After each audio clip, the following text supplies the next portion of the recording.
ផ្លែវានឹងផ្លែចកោមទេណាប៉ុន្តែមកពេលនេះយើងអត់ឃើញមានផ្លែអញ្ចឹងក៏យើងអត់បានបង្ហាញដែរខ្ញុំហៅតែផ្លែមនកោដើមមនកោទេប៉ុន្តែឈ្មោះរបស់វាមែនតើទៅនៅក្នុងភាសាបច្ចេកទេសដែលយើងស្រាវជ្រាវឃើញគឺ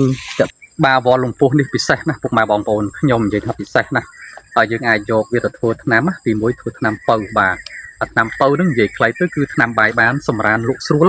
សម្រានលក់ស្រួលពុកម៉ែបងប្អូនណាហើយក៏អាចបាទពុកម៉ែបងប្អូនកំពុងតែពិនិត្យមើលរុក្ខជាតិប្រភេទនេះបាទហើយដែលយើងធ្លាប់បានជួបហើយ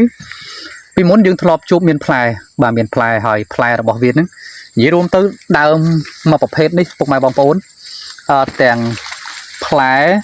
ទាំងសបកទាំងដើមទាំងស្លឹកមែនតែនទៅរសជាតិអេមមែនតែនណារសជាតិអេមមែនតែនឈ្មោះរបស់វាគឺដើមប្រមាត់មនុស្សបាទដើមប្រមាត់មនុស្សហើយខ្ញុំភ្លក់ឲ្យតិចចុះអូយជាប់មាត់តែម្ដងនេះបើក្មេងៗតែគាត់ពីមុនណាកូនងាដែលម្ដាយខ្លះគាត់ចង់ផ្ដាច់ដោះគាត់ច្រើនតែប្រើបដូលពេជ្រហើយបើសិនជាម្ដាយទាំងឡាយដែលចង់ផ្ដាច់ដោះពីកូនក៏អាចប្រើជាមួយនឹងដើមប្រមាត់មនុស្សនេះដែរលោកវិញណាទាំងស្លឹកទាំងដើមទាំងផ្លែល្វីងទាំងអស់ជាមួយនឹងប្រមាត់មនុស្សនេះអានេះជាថ្នាំត្រជាក់បាទជាថ្នាំត្រជាក់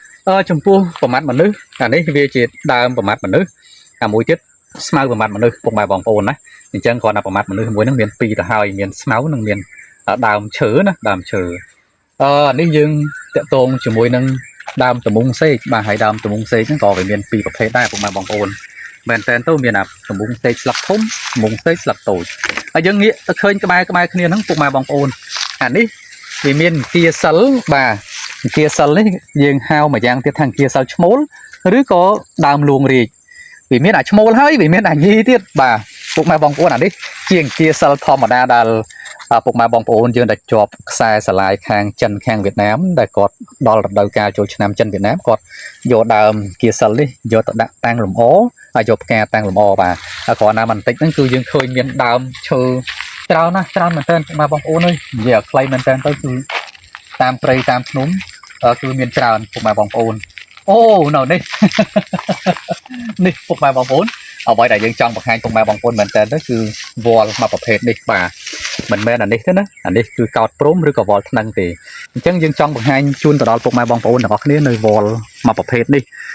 វល់នេះមែនតើនៅកាលពីខ្ញុំនៅក្មេងៗខ្ញុំមិនទាន់បានធ្វើវីដេអូនេះខ្ញុំអត់ទាន់បានសិក្សាស្រាវជ្រាវ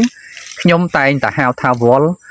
មនកោឬក៏ហៅថាដើមមនកោដោយសារតែផ្លែវាហ្នឹងមែនតើទៅខ្ញុំអាចបេះ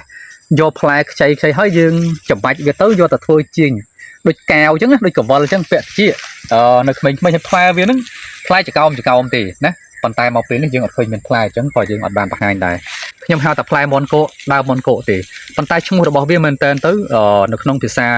បច្ចេកទេសដែលយើងស្រាវជ្រាវឃើញគឺតាក់ទងជាមួយវល់លំពុះបាទវល់លំពុះវាជាប្រភេទវល់ទេឥឡូវពុកម៉ែបងប្អូនទៅទស្សនាជាមួយស្លឹកមកជាមួយខ្ញុំសិនបាទអាស្លឹករបស់វាគឺវាមានរូបរាងបែបហ្នឹងឯងពុកម៉ែបងប្អូនឃើញទេវាដុះវាដុះនឹងជាប់គ្នាទេអានេះមែនតើទៅវាឃ្លាតគ្នាបន្តិចប៉ុន្តែស្លឹករបស់វាគ្រប់ទាំងអស់គឺវាដុះទល់តងគ្នាអញ្ចឹងឯងណាហើយខាងចុងគឺវាមានស្លឹក3អញ្ចឹងខាងចុងស្លឹក3បាទ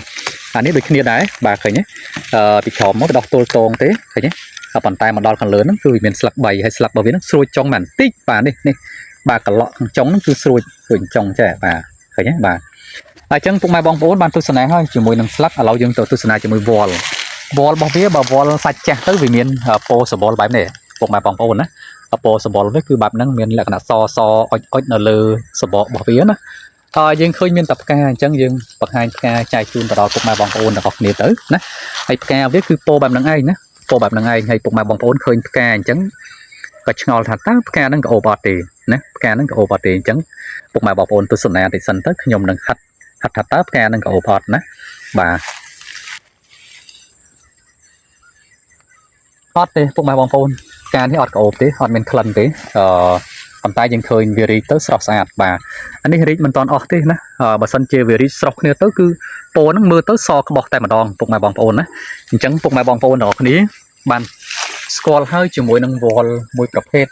ដែលវាដុះនៅនេះដែលមានឈ្មោះថាវល់លំពោះបាទអញ្ចឹងពុកម៉ែបងប្អូនប្រកាសជាចង់ដឹងថាតើវល់លំពោះនេះតើយើងអាចទៅធ្វើថ្នាំបានទេ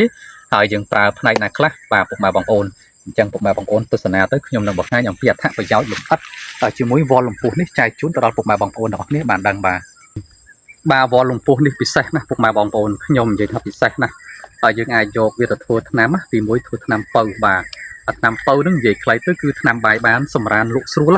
សម្រានលក់ស្រួលពុកម៉ែបងប្អូនណាហើយក៏អាចយកទៅព្យាបាលថ្លើមក្តៅបាទថ្លើមក្តៅហើយបើស្លឹកវាវិញណាស្លឹកវាហ្នឹងគឺយើងយកទៅព្យាបាលបំបត្តិអាការៈឈឺទ្រូងបាទពុកម៉ែបងប្អូនអាសាឈឺទ្រូងអាសាចុកទ្រូងណាយកស្លឹកវាទៅដាំទឹកផឹកទៅហើយមួយទៀតបើយើងយកស្លឹកវានេះបូកជាមួយដើមបាទបូកជាមួយដើមរបស់វល់លំពុះនេះពុកម៉ែបងប្អូនណាយើងអាចប្រើជាថ្នាំទម្លាក់ព្រូនក៏ដូចជាថ្នាំបន្ទន់លាមកបាទបន្ទន់លាមកហើយបើសិនជាយើងប្រើឫសរបស់វាវិញណាឫសរបស់វានេះគឺយកទៅព្យាបាលគ្រុនពុកម៉ែបងប្អូនណាអញ្ចឹងតកតងជាមួយផ្លែហ្នឹងក៏វាមានប្រយោជន៍ដែរផ្លែរបស់វល់លំពុះនេះយើងមកអត់ជួបទេប៉ុន្តែផ្លែរបស់វាហ្នឹងយើងអាចប្រើហ្នឹងគឺយើងអាចប្រើពី10ទៅ20ក្រាមដែរសម្រាប់ដាំទឹកផឹកក្នុងមួយថ្ងៃបាទហើយមួយទៀតបើសាច់ឈើវិញយើងប្រើពី10ទៅ15ក្រាមសម្រាប់ដាំទឹកផឹកបាទបងប្អូនអញ្ចឹងខ្ញុំបង្ហាញជូនឡើងវិញបន្តិចទៀតតកតងជាមួយអត្ថប្រយោជន៍ផ្នែកដែលយើងយកទៅប្រើប្រាស់គឺដើមហើយនឹងឫសបាទបងប្អូនណាដើមនឹងឫសហើយយើងអាចយកទៅធ្វើជាថ្នាំពៅក៏ធ្វើជាថ្នាំបាយបានសម្រាប់លក់ស្រួលបាទហើយយើងអាចយកពី8ទៅ12ក្រាមដាំទឹកផឹកក៏បានត្រាំស្រាក៏បានក៏ជួយព្យាបាលថ្លើមក្តៅស្លឹកជួយព្យាបាលបំបត្តិឈឺទ្រូងបើយើងប្រើស្លឹកនឹងដើមគឺជួយទម្លាក់ព្រុនក្មេងក៏ដូចជាបន្ទន់លាមកបាទហើយឫសព្យាបាលគ្រុនបាទឫសព្យាបាលគ្រុននេះថាប្រយោជន៍ល្អមែនទែនពុកម៉ែបងប្អូនតកតងជាមួយថ្នាំបាយបានសម្រាប់លក់ស្រួលវាមានច្រើនមុខច្រើនប្រភេទហើយបើសិនជាពុកម៉ែបងប្អូនទស្សនាវីដេអូនេះហើយពុកម៉ែបងប្អូនក៏អាចសាកល្បងប្រើជាមួយនឹងវល់លំពុះនេះដែរណាហើយងាយមែនទែនទៅរុក្ខជាតិខ្មែរយើងដោះនៅតាមព្រៃតាមផ្សៃបើយើងដឹងពីអត្ថប្រយោជន៍យើងយកទៅប្រើទៅឲ្យតែត្រូវតាមក្បួនតាមខ្នាតទៅវាអត់មានជាបញ្ហាទេបាទអញ្ចឹងវីដេអូខ្លីរបស់ខ្ញុំដែលបានបង្ហាញពីវល់លំពុះបាទក៏បានឈានចូលដល់ទីបញ្ចប់ហើយដែលជាចុងក្រោយក៏សូមជម្រាបលាពុកម៉ែបងប្អូនប៉ុណ្ណឹង